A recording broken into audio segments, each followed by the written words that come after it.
But this woman tried hard to compel me again to accept the guilty plea. I said, no. So I stayed in jail for like 40 days, 42 days, 10 more than the law would force me into if I'm found guilty. No, these guys, they don't care for our well-being. They care for what they can get from us. So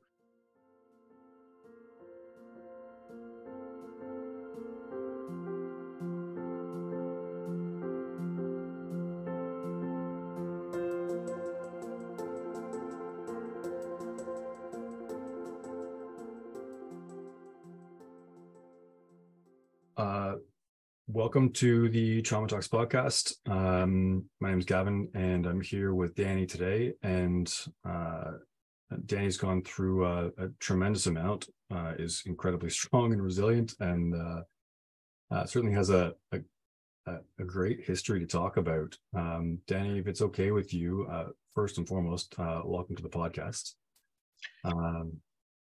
Thank you, Gavin. Thank you. I appreciate it. Yeah, no problem. Happy to have you here.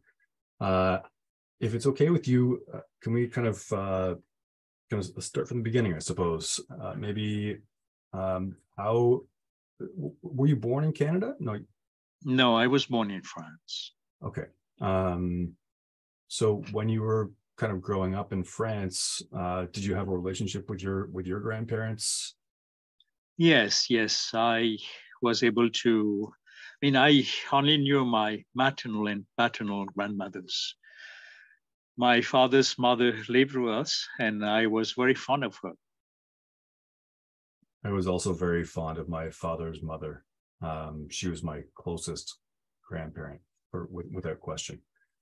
So your maternal and paternal grandfathers had they already passed away when you were born? Yes, absolutely, yeah. Were they involved in the war? What was their cause? Oh, I think my paternal grandfather was involved in the war, so he was killed in the war. My maternal grandfather passed away. I think he passed away of tuberculosis or something like that, but I'm not sure. Okay. So how did that kind of affect your relationship with your mother and father as you were growing up in Paris? You were educated in Paris as well, is that right? Yes. I went to school, everything. I graduated and worked in Paris also. No, there was. We had a very healthy family, and I had a lot of friends. So with regards to my parents, it was fine. My parents always cared about my well-being, my two younger siblings' well-being. They were hardworking people. They never neglected our academic needs or social welfare. There was no trauma in the family. And I had a little bit of bullying in school because I was a very good student until high school when I had a spurt of growth. And I became a very good soccer player. I earned a lot of respect then. A very good soccer player. Soccer player, yeah. Very good. Was it called football when you were growing up, or was it called soccer? Well, in Europe we call it football, right? But in North America it is called soccer. Yeah, I think for almost the entire rest of the world it's called football. Yes. Yeah. I was also very much into soccer when I was young. My father is from the UK. My stepfather's from the UK, and he coached our team when I was young. I played center halfback. What position were you playing? Oh, I was midfield. Yeah, I was very good, very, very good. And the kids who were bullying me in school, they would not get close to me. They were scared. I think maybe some of my I don't know, arguably narcissistic tendencies would lend themselves to a midfield position because you're kind of in control of the whole game when you're in that role. Yeah. Interesting. Yeah. So I'm glad that you had a good relationship with your parents. That's great. And you were the eldest of three siblings, is that right? Yeah, absolutely, yeah. Okay. what about your ex? Did she have a relationship with her grandparents? Do you know about that, or? Yes, yes, I know that she's known only her maternal and paternal grandmothers. Her father's mother lived with them, and she was responsible for raising her up as an only child. I think there was a lack of parental involvement, as far as I know. Yeah. So she was an only child. Yes, she's an only child. Yes. So I will say this with, humility and reflection, but I was also an only child until I was 9 years old. My parents divorced at 4, and both of my parents remarried. And I was an only child until, I guess, 9.5 years old, and then very quickly became the eldest of 6 children. So my father had two additional daughters, and my mother had 2 more boys and also a daughter. But they say that being an only child is the birth of narcissism. So maybe that's why it affects me the way it has. I was an only child for the first decade of my life, and I think everything was about me. My ex is also an only child. She is still an only child. And I think we both kind of have many of those characteristics between us. So arguably toxic when 2 people with narcissistic tendencies get together and there is this consistent battle for control. I'm sure. Yeah. What about your relationship, or sorry, I guess your ex's relationship with her parents? So you said most of the parenting was done by the maternal grandmother, is that right? Yeah. Mm-hmm. Mm-hmm. So was there a strained relationship between your ex and her mother or father?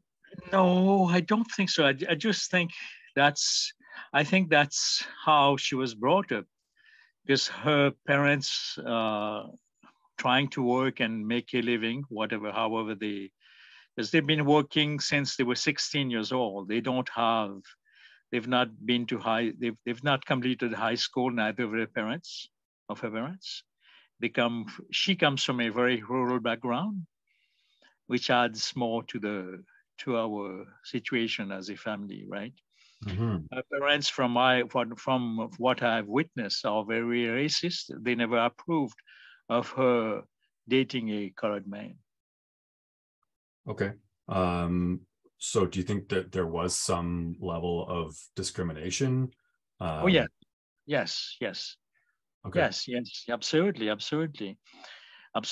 Before I got married, the dad came checking on me in my lab. I was doing my PhD, and this man was like a sore thumb out there, like looking early in one morning. We saw him. I was doing my PhD in one of the most prominent labs in Paris, and we could see this man one morning walking through our hallway with a briefcase, and he looked odd. He came to check on me if I was truly doing a PhD or not. But Do you think there was a level of intimidation between her father and you, because maybe he felt like you were in a more educated or better educated position? no, I never looked at it this way. I don't know. I have never looked at it this way, right? I don't know. I have no idea. Interesting. But I did mention that to my wife, and I thought that was not a good idea for me to continue in this relationship. And one of my closest friends even told me that I should not continue. But And was this early in your relationship that you got this advice? Yeah, it was. We were in the relationship for about 3 years already when that occurred. Yeah. Okay. And how long were you together altogether? Oh, we've been together for 32 years. Okay. So early there were signs, or I guess some recommendations from friends, that you should not be in that relationship. Yes. Interesting. I'll share just a very brief story. When I was living in England, one of my best friends started dating a girl who I was not fond of. And he said to me, what do you think about, this girl, Bianca? And I said, I think she's annoying. And she really pisses me off on a regular basis. And he said, well, I just proposed to her. And I said, well, shit, I just put my foot in my mouth. Yeah, there's nothing you can do when you, you can just tell your friend, I don't like your girlfriend, but that's about how far you can go. You cannot tell, that's it's a very, very difficult position. Yeah. But it didn't deter him. I mean, he went on and married that girl, and they lived a very happy life together, had 2 daughters. So good for them. Oh, there you go. So It works. Exactly. So as you were going through this, not even courtship, at the beginning of your relationship, where you started to, have both outside influences that maybe this was not a healthy relationship to be in, and maybe felt some kind of internal pressure as well. I don't know. Like, were you in an environment where kind of seeking therapeutic help, either from a psychologist or a psychiatrist? No. I have never been in that. I think I've never been in this position to seek any type of mental health, because at that point in time, I had been teaching yoga and meditation for, I think, for 5 years already before I got married. So I knew how to manage my own internal dialogue or internal world. But my wife, while she attended a few of my classes, and never thought she needed to get through these meditation classes. She had the opportunity, but she never considered it necessary for her. Do you think that was on some level a control issue, because you were leading that meditation class and she would be the recipient of that help? Or is that? I don't know. I have no idea, because I have no idea what she thought, because her personal friends were attending my classes. Once they found out that I was also teaching yoga and meditation, they attended my classes. There was no problem. Interesting. Were either you or her, were you ever did you ever seek medication or any kind of pharmaceutical intervention for kind of how you were feeling? No, never sought any medication until 2016, after my second heart attack. That's when my physician prescribed me some antidepressant medication. Okay. So I guess if we kind of go back to the beginning of the relationship where you and your ex or your wife at the time got together, was it kind of a traditional kind of relationship, courtship? Did you feel like there was, I don't know, the colloquial term is kind of love bombing. What was there anything like that happened, or was it a fairly traditional kind of evolution of the relationship? Oh, a fairly traditional evolution, right? We started dating, and just that evolved little by little. And she never wanted to leave the relationship. She never wanted to leave the relationship. Yeah. Okay. Mm-hmm. And how long were you together before you started to have kids? Oh, 10 years. We were together for 10 years before we had our firstborn. Okay. And you have 3 children, is that right? I have 3 sons, yeah. 3 sons. 23, 19, and 12 years old. Okay. So 12 is that's a young boy still. Yes. Was it were all 3 when you were still in a good place in the relationship? My firstborn, I was in a very, very good place. I was about, I was engaged in another PhD. It's about 6 months away from getting my PhD when my son was born. So I was in a good place, financially, socially. I was in a very, very good place. Okay. I was also in a very similar place. I wanted to get myself into a position where I knew that I could provide a stable life for my children, build the business up, not have to worry about finances, be able to take some time off to kind of be with the children when they were young. And I think that's important. So you had, I guess you said 23, 19, and 12. Is that right? Yes, yes. So considerable, I guess not, maybe not considerable, but a gap of 4 years and then another gap of 7 years. 7 years, yeah. Were you still pursuing? 10 years actually between the first and the oldest and the youngest. 10 years. Yeah, I was saying between the second and between your middle child and youngest child. Were you still pursuing education throughout this? Because my understanding, kind of from speaking to you earlier, you were a doctor. Is that correct, or are you still? Yeah, correct. I still hold my certification. I can still practice in the States or here, but because I have this criminal record, I cannot even drive a cab at this point. Okay, so tell me about what happened that led to the criminal record. Obviously, there's some kind of an interaction happened that led for you to be charged. Can you tell me a little bit about that? Yeah. So my wife decided to physically assault me, right? She tried to punch me in 2020 in Kingston. And my sons decided to call the police, and I didn't object because I had no idea what was going to happen. I thought because she was the aggressor, she would be reprimanded or be taken away. But since I had pushed her head in the drywall, she had a bump on the forehead, and I was the one who was taken into custody. Okay. So you were taken into custody, and I guess were you held overnight? No, I was held for a few hours. And by that time, the police didn't want me to go in my house at all. And that's when my wife decided it was a good idea for her to steal all my income. She left me with $45 on me. So you lost access to your house, which I think is fairly, sadly, fairly typical with the Canadian legal system.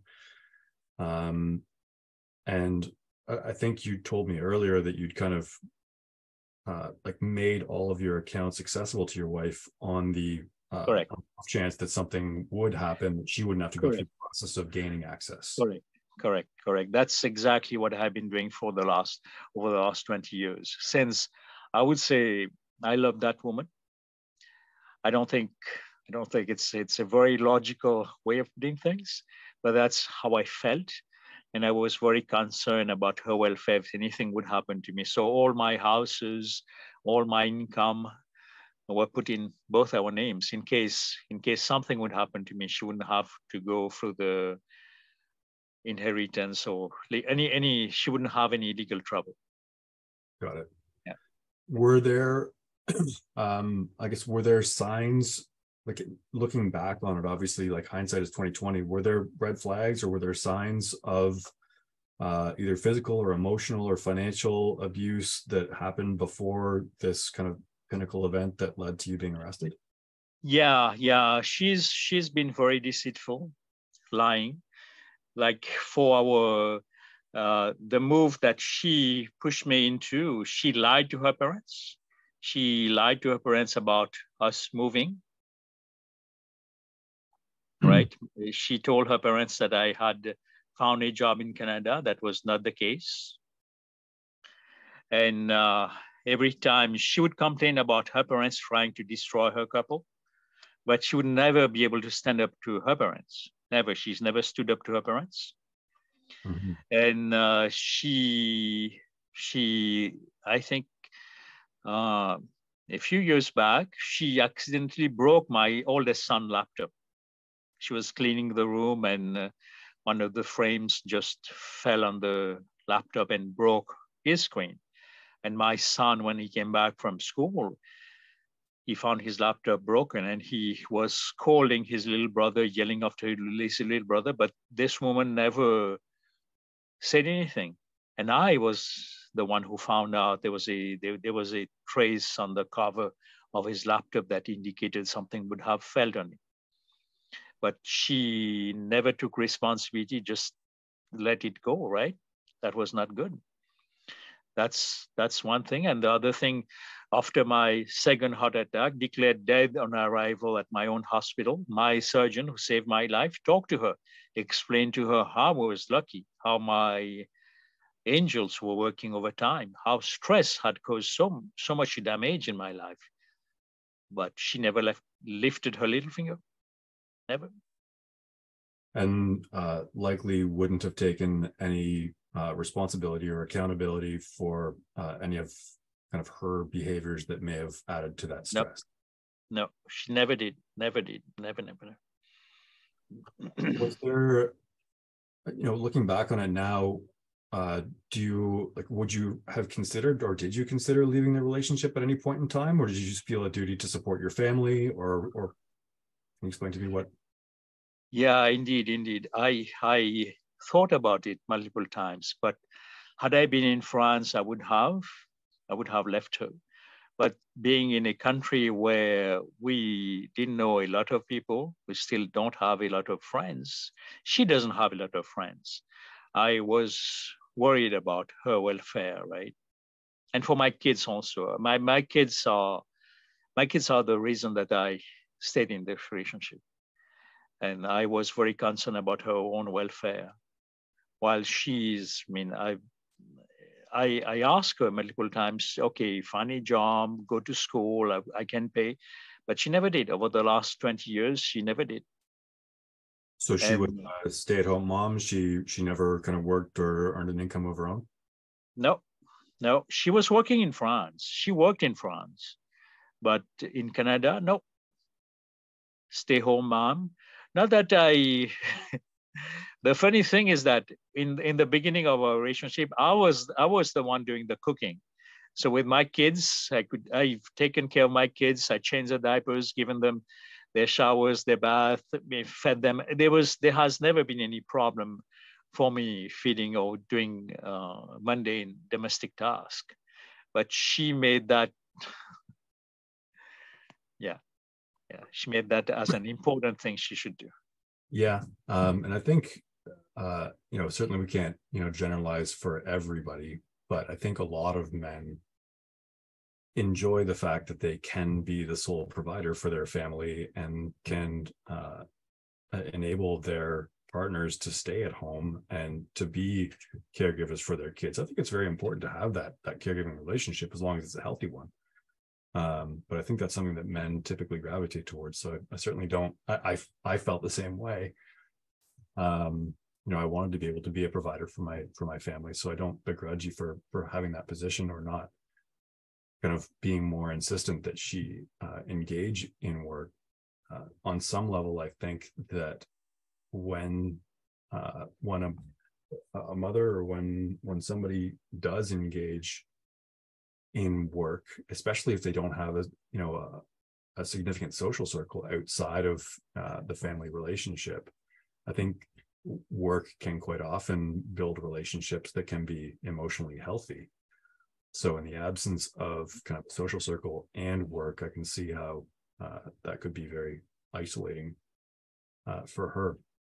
So have you been alienated from your kids for a time now? Like, you haven't seen them for? Yeah, I've been alienated from my kids since 2018. After my stroke, I had a stroke when I was traveling. I had a stroke in Montreal when I traveled from Houston to Montreal. Therefore, I could not go back to my position that I had in Houston. Okay. Yeah.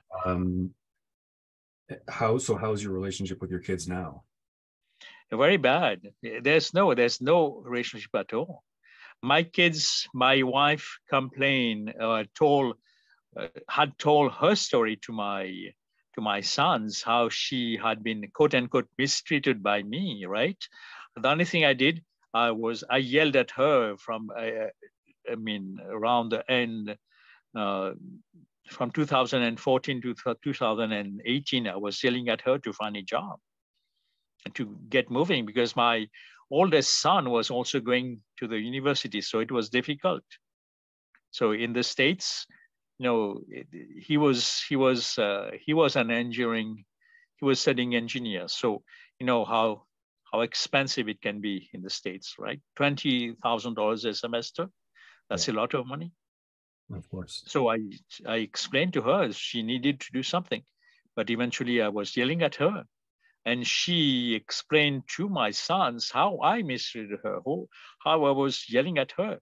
She never said anything about my own ordeal, how she made me leave a good paying position in France.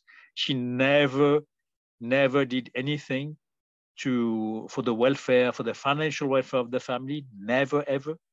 Okay, buy this house, do this, buy this car, do that. And that was terrible. My sons even thought I was the bad guy of the house until 2019, when I disclosed to my sons what had happened to me, the 2 heart attacks, the stroke. And that's when my sons scolded their mom for irresponsibility. And I think that was the drop. Yeah, that was the drop in the bucket. That was too much for her. That's when she decided to be aggressive towards me, because her behavior was put in the limelight. Yeah, and I think that one of the challenges that you face in a situation like that, where one parent, could be the mother or the father, tells the story to the kids. Maybe it's age appropriate and maybe it's not, but it creates this anchoring bias where the kid hears the story for the first time, and that becomes the story that they believe, and anything that potentially goes against that story becomes very adversarial. Yeah. So I think that's certainly a challenging position to be in, and I hope you're able to kind of rekindle some kind of relationship with your kids moving forward. Do you speak to them at all? No, I can't speak to them at all. It's a court order. I cannot talk to my sons. I cannot reach out to them either directly or indirectly. My pastor even offered to go to my house. I said, no, if you go to my house, I'm going to be arrested. Do you have other family or friends here in Canada that you can reach out to give you some emotional support, or? Oh, I do. I have my church family. I'm an Adventist, so I have a lot of spiritual, emotional support for them. Yeah, my church family in Kingston, is one I built over the last couple of years. Over the last year, in January, I started building this in January 2021, when the church was finally open. Yeah, because my spiritual emotional support was mainly at that point in time in the States. Gotcha. Yeah. What about your yoga community? Kind of leading yoga classes. Do you have a support community there, or do you not really? I don't have any support at this point in time. I don't, except for my church. I don't have any other support. Gotcha. Tell me about what are next steps for you? What's your kind of future plan?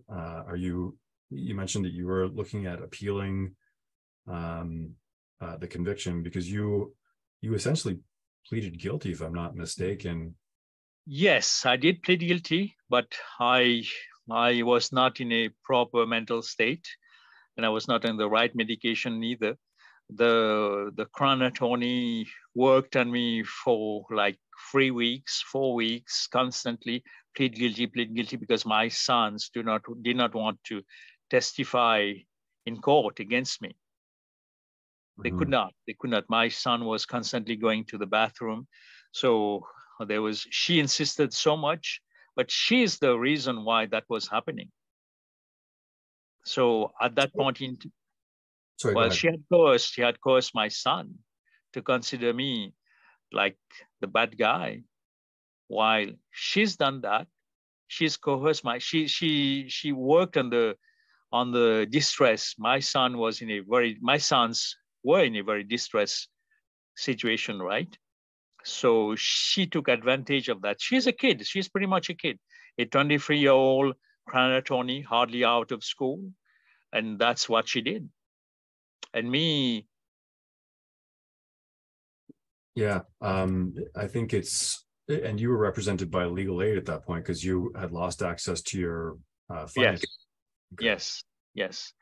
Yes. So you've got this perfect storm of a young crown attorney and a legal aid lawyer that's, maybe overworked and underpaid and, doesn't have time and bandwidth to really kind of connect with your case.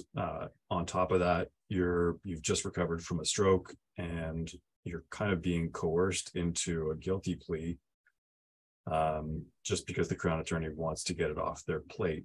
I've heard of this in the past, and I've done a little bit of research into the duties of the crown attorney.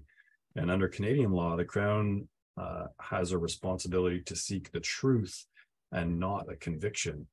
So to seek the truth, not to seek a conviction.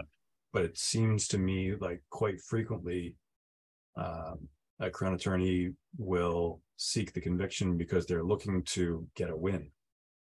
Yes, absolutely.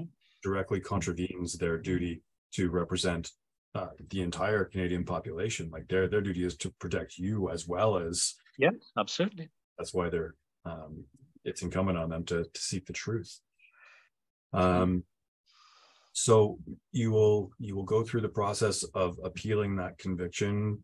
Yes. Mm-hmm. And what are the next steps in your family court? Oh, my next steps in the family court, I'm going to request the full custody of my son. Because now in the beginning, I was trying to play nice with her, but no, now full custody of my son, because she's not been able to even take risk. In a couple, there's rights and responsibilities. She's almost witnessed my death. She's been in this relationship just for her own sake. I was making a lot of money, $330,000 a year. And I had a life insurance of $4 million. Either way, she would have been fine. It's unfortunate to see it in this light, but how else can I look at it? I think I remember going through a situation, a negotiation with my ex's family lawyers, and they said, we need you to take out a life insurance policy on yourself and name your ex as a sole beneficiary of that life insurance policy. And I thought to myself, it sounds like she wants me dead. Because I'd be certainly worth more on a financial level to her if I was dead. And, exactly, same thing. Yeah. So, I mean, you're incredibly powerful and resilient, and I appreciate the fact that you want to make the world a better place. That's something that you and I have in common. We're trying to make things better so that our sons, when they grow up, don't have to endure the kind of hardships that we've gone through. Is there anything kind of else about your situation that you think would be beneficial for others to know? How do you think we can best approach changing the legal environment so that our children collectively don't have to deal with this? Well, there's multiple things that we can do, right? Among others, we know that our system is designed to protect those who are in distress, and rightfully so. The stewards of our system have perverted it, right? There are already interview techniques to detect lies, deceptions, and they are very easy to implement. But do our legal professionals or our politicians have the courage to implement them? I don't know. Yeah, it is a known fact that our system has been abused in the disfavor of men for more than 30 years. It destroys our family. More than 75% of men who separate with a significant other will die violently. the trauma that children will go through is just unimaginable. In my case, when I needed help, I was at my lowest. My sons were coerced to put my face deeper in dirt. Right? The justice system doesn't care how broken these children are. In my case, sorry, go ahead. Because of their mothers' irresponsibility, they were coerced, counseled and coerced into making light of what their mothers' actions have done to our family by the Crown Attorney of Napani, and they have been coerced to protect their mother from their father. They are young men, right? What kind of relationship will they have in their future lives? Yeah, and what kind of patterns does that predict? I certainly appreciate the fact that you didn't want your sons to testify against you, because that would, obviously be a very traumatic experience. Just if they were coerced or not, actually having to take the stand and testify against you would have been extraordinarily traumatic for them. But I want to touch on something that you said just a moment ago. The system is designed to protect people who are, I can't remember exactly what you said, at risk or, who are victimized, I suppose. And I think I don't know if you're familiar with gamma bias, but gamma bias is effectively that anytime a man does something wrong, it reflects poorly on all men. But when a woman does something right, it reflects positively on all women.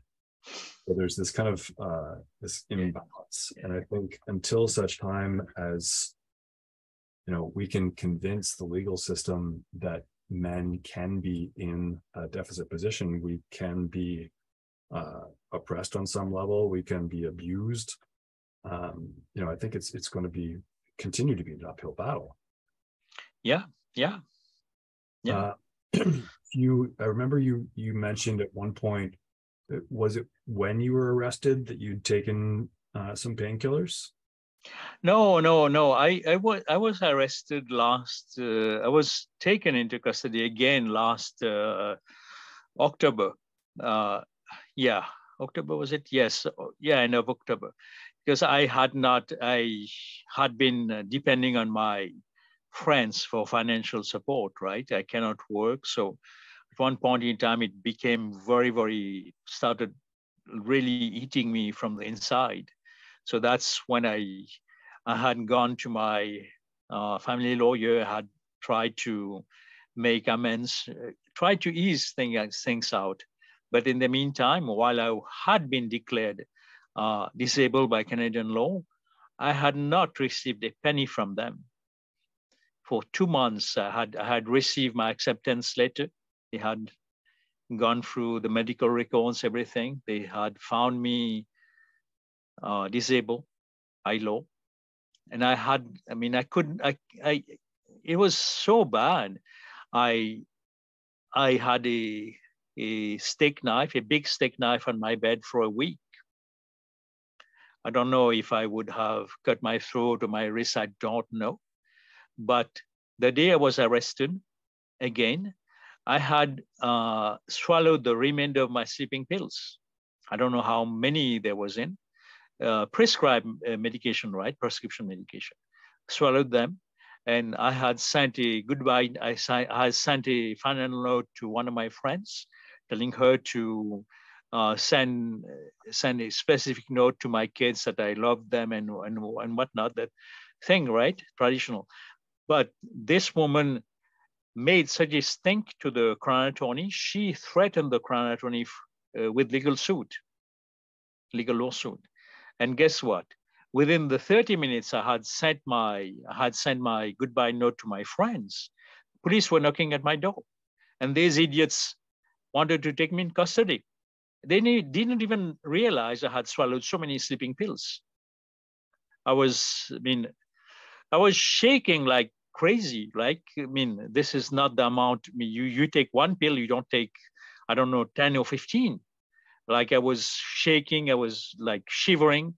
And these idiots didn't, we have reason to believe that you've violated your probation. Come with us, come with us. And two big guys, really big guys. I am 5'8", but these guys were like 6'2", big guys. They just, okay, you need to come with us. You need to come with us. And in custody, they showed me a few screen captures from the phone of my kids. I said, no, I don't recognize those. No. So you don't. That's when this is again the Crown Attorney overstepping her prerogatives, asking. Did they take you to the hospital, or did they just take No. 24 hours of my life just disappeared. That's how much medication I had in my system. I don't remember any of the 24 hours. I could have died in prison. Wow. Well, I'm glad you didn't. You're a beacon of light for so many people. I think the fact that you had the wherewithal to share your story, I think, will help many people who are going through difficult times. Doesn't even begin to kind of quantify it, like catastrophically difficult times. You know, a lot of people, they don't take the high road that you've taken, and I applaud you for all of the positivity that you bring, and the fact that you're willing and want to make the world a better place, willing to share your story in light of the fact that we're looking to make this world a better place and a more just place. Yeah. If we don't do anything, who will do something? Yeah, exactly. What's is there anything that you'd like people to kind of take away from your story? Yeah, our legal system is flawed. When I was taken into custody, right, I said, no, I've not done this, I've not done that. Wherever you're getting this, I don't know. I never intended I didn't contact my sons. The only thing I did was to ask my friend to send them a note. I have no control when she's going to send that. So why are you taking me in? So you should release me. But the Crown Attorney again didn't want to release me. I have a mark on my chin. The inmates, they ask you, what have you done? When I said I'm supposed to have violated my conditions, say, no, I don't believe you. You should be out in 15 days. And one day I was getting out of the shower, I was knocked. Yeah, no, we don't believe you. So you're lying. What's the reason? Well, that is the reason. And my legal aid lawyer knew what was happening to me. I said, no, I will not accept any of the conditions of the young Crown Attorney. That's wrong. What she's trying to do, that's wrong. I need to get out.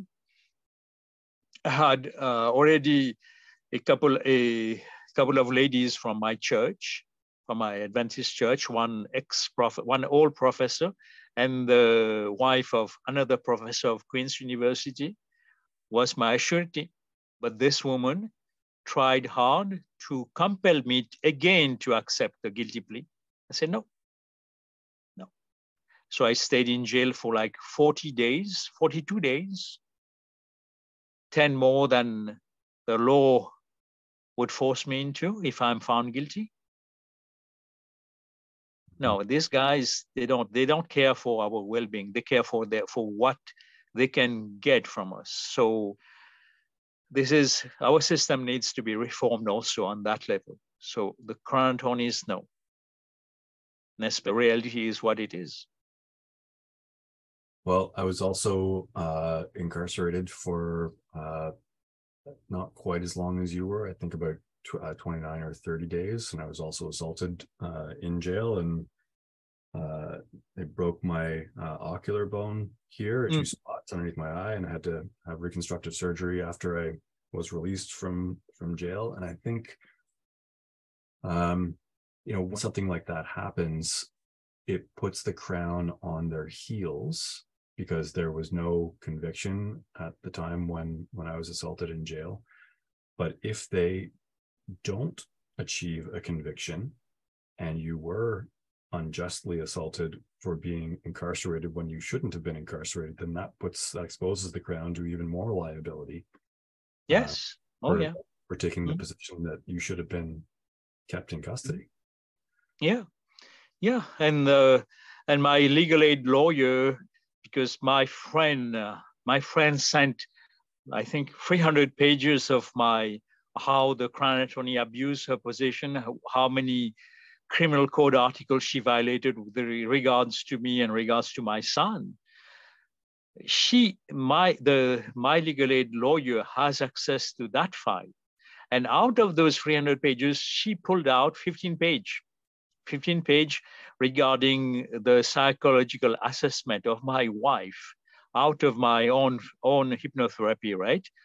Because depending on who is the professional, they can make you talk, and they're not for certain. They just, okay, this is what's possible, that is what is possible. And the woman literally tried to blast my head, say, this is not right, why are you talking like that to your son? Say, no, how are you getting this? Oh, this comes from your file, but it has nothing to do with trying to bail me out. Why are you even presenting this? Why are you bringing this? And she even presented the same file in court for my bail raise. And the judge even told her, where are you going with that? Where are you going with that? And he said, no, Dr. Thanoo was miscounseled and whatnot. It has nothing to do with the bail hearing. Why are you bringing this up? Yeah, that kind of comes back to the Crown's duty to seek the truth and not seek a conviction, which I think is so often overlooked. Yeah. Well, thank you very much for being able to share your story. I think people will certainly be able to relate to what you're going through, and I hope we can continue to work together and work not only for judicial reform, but also for, on a political advocacy level, try and make things better so that the corruption that is in family court, which many would contend is as bad or worse than the corruption in criminal court, can make sure that fathers and mothers are not alienated from their children post separation or divorce, and that we're able to maintain a healthy environment to bring our kids up in. Yeah, absolutely. Yeah, certainly. I appreciate your time today. Thank you very much, Danee. Thank you, Gavin. I'll send this off to you and get your approval before we do anything further. All right. Thank you, Gavin. Thank you very much, Dane. Have a great day.